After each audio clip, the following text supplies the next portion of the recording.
Do not wear green and do not laugh. Do not gift a stocking to the queen, and under no circumstances should you touch her. Keep an eye on the length of your train and the size of your wig. Lock yourself away in your chamber for a year. For centuries, royal courts developed intricate rules of etiquette that everyone had to follow, from the lowly page to the sovereign himself. Some rules were extremely difficult to adhere to, while others seemed almost laughable. Yet, the law is the law. If one found themselves in high society, they had to abide by the established norms. It is believed that etiquette as we know it only took shape in the 17th century.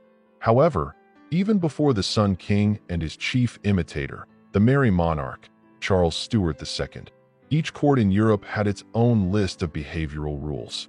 The Spaniards were considered the most prim and proper people on the continent.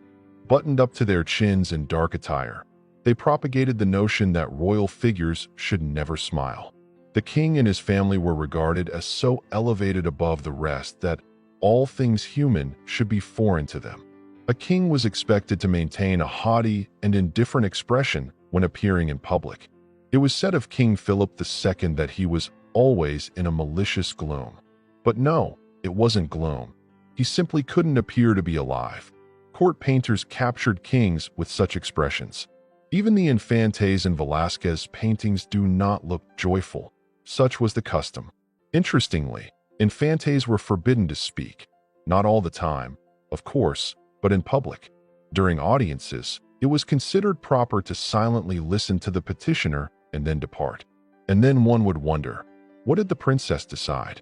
If a royal was seen as an almost celestial being, then one should not touch her. In the late 17th century, a classic incident occurred in Spain involving a queen who nearly met her demise due to a runaway horse. The woman lost her grip on the saddle, fell, and her foot got caught in the stirrup, dragging her along the park path. It would have been the end for the beautiful queen, but several nobles rushed to her aid. They managed to free the Spanish queen, but then both fled for their lives, having violated the most important rule of etiquette: do not touch a royal person. Queen Maria Luisa of Orleans, who experienced this unfortunate event, did not suffer serious harm. She later died for entirely different reasons. In Spain, her life was quite difficult, as the court's traditions clashed with those of her homeland. For instance, the queen was always accompanied by ladies. There was no time to relax. Moreover, she was constantly monitored. An elderly lady-in-waiting, the Camerara Mayor, followed the queen everywhere, offering her guidance. Looking out the window was improper. Sitting idly was indecent.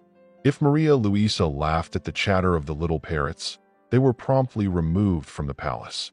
The Spanish queen could do as she pleased only during one period of her life, when she was expecting a child. But that did not happen with Maria Luisa. In England, it was long considered perfectly acceptable to refer to one's own king as the French sovereign as well.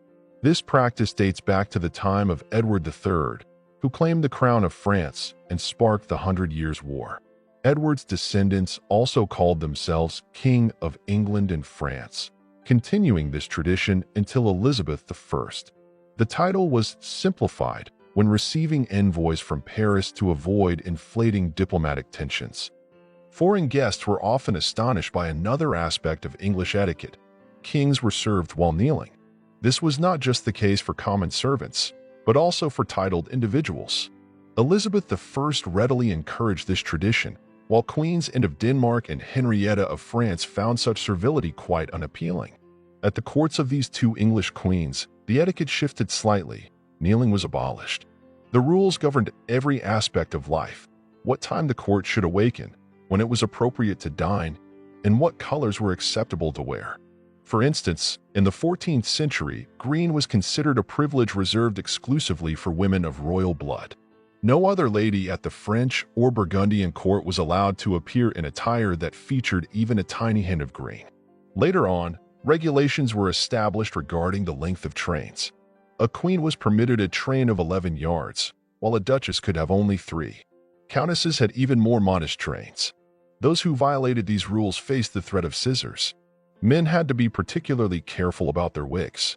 Louis XIV adored extravagant, long wigs that cascaded below the shoulders. However, he forbade his courtiers from exactly replicating his hairstyles.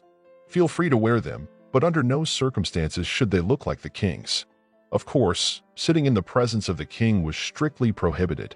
There were exceptions for particularly noble individuals with the stool right, and for those who happened to be at a card table when the king entered.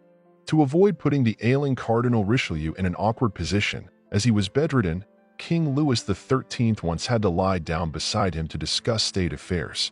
But the etiquette was still observed. The rules of propriety even dictated how and whom to mourn. For example, a widowed queen in the 15th century was expected to remain in her chambers for 12 months. A princess could manage with just 2. In practice, however, it was rare for this tradition to be strictly followed, mainly because a regent queen had to assume her duties as a ruler rather than seclude herself in solitude. Princesses had plenty of responsibilities as well. There were many other rules. Who should follow whom during ceremonies? This once even led to a duel, as I have mentioned before, which nobles were allowed to attend the king's morning toilette, which noble lady was to present the shirt to the Queen of France, and what gifts were permissible for royal figures. For instance, stockings were once banned as a gift. They were intended for a young Frenchwoman who had just become the ruler of Spain, but the present was intercepted, deemed too frivolous.